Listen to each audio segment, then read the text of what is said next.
uraho muvandimwe, nitwa Imana Jean de Dieu, nkaba ndi umubwirizabutumwa mu itsinda rya Almost Home, ari naryo rifite umurongo ucaho ibyigisho bya Bibiliya witwa kwiga Bibiliya. Tukwifurije umwaka mushya muhire. Uyu mwaka dutangiye turifuza ko wazakubera umwaka w'imigisha. Turifuza ko wazakubera umwaka uzaboneramo ibyiza byinshi. Turifuza ko wazakubera umwaka aho ibyo wifuza n'imishinga yawe yose yagera ku ntego. Umwaka dusoje wabayemo ibibazo byinshi bitandukanye. Twarabibonye, twabonye kuzamuka kw'ibiciro ku masoko, twabonye inzara, twabonye intambara nyinshi ndetse n'imyuzure. Mu buryo bugaragara, abantu benshi ntabwo babonye umutekano n'amahoro bifuza 100%, turamutse tubirebeye mu byo isi ibasha gutanga. Niyo mpamvu twifuza ko muri uyu mwaka ibyo bitasubira.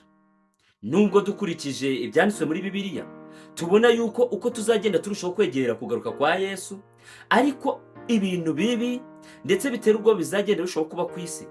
Turifuza yuko nubwo ibyo byabaho, wowe wabonera amahoro muri Kristo. Dusobanukiwe tubyize muri Bibiliya ko ibi bimenyetso byose twagiye tubona byabaye hano mu isi, by'intambara n'ibishyitsi n'inzara n'ibindi byinshi bigiye bitandukanye, byose ni ibimenyetso byo kugaruka kwa Yesu. Tukwibutsa ko uko umwaka umwe uhita undi ukaza, ariko turushaho kwegera kugaruka kwa Yesu, kandi ibyo ntabwo ari inkuru y'incamugongo, ahubwo ni inkuru ishimishije.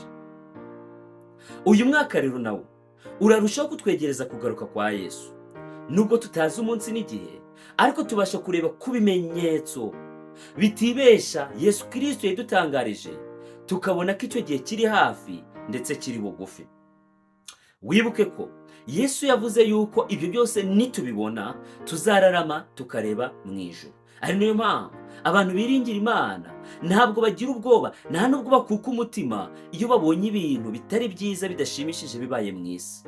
Ayo mahoro rero Yesu yasezeraniye abantu bamwizera niyo twifuza ko wagira, kuko turabizi neza ko uramutse ugiye kureba kubiri kubera mu isi, nta humure na rito wabasha kubona, nta munezero na muto wabasha kubona, ndetse nta n'impamvu yo kubaho wabasha kubona.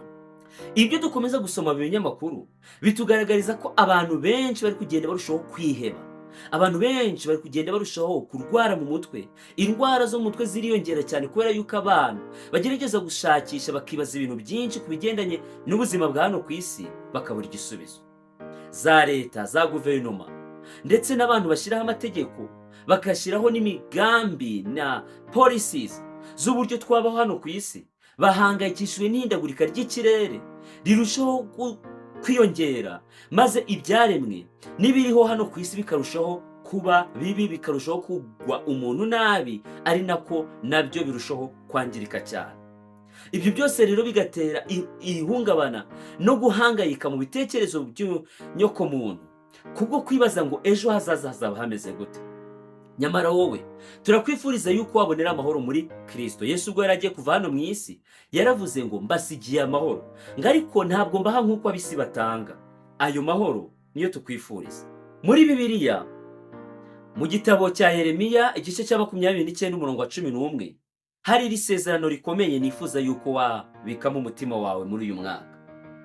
Erega nzi ibyo nibwira kubagirira, ni amahoro si ibibi, kugira ngo mbareme mu mutima w'ibyo muzabona hanyuma, niko Uwiteka avuga. Uwiteka afite imigambi ikomeye ku nyokomuntu, kuri wowe nanjye.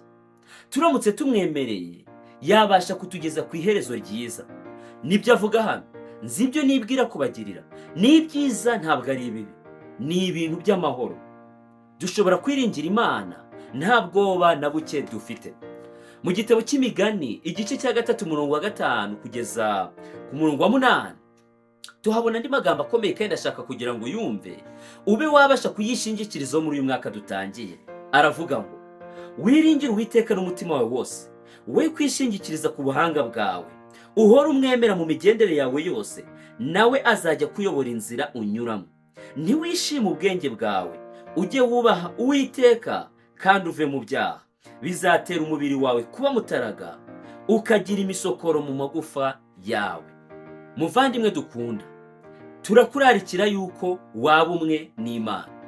Turakurarikira yuko wakwiyibagiza iminsi yahise, iby'iminsi yahise no kubaho udakunda Imana utanabana nayo amahoro bikarangira, ukabona ubuzima bushya bubonerwa muri Kristo. Reka kwishingikiriza ku bwenge bwawe.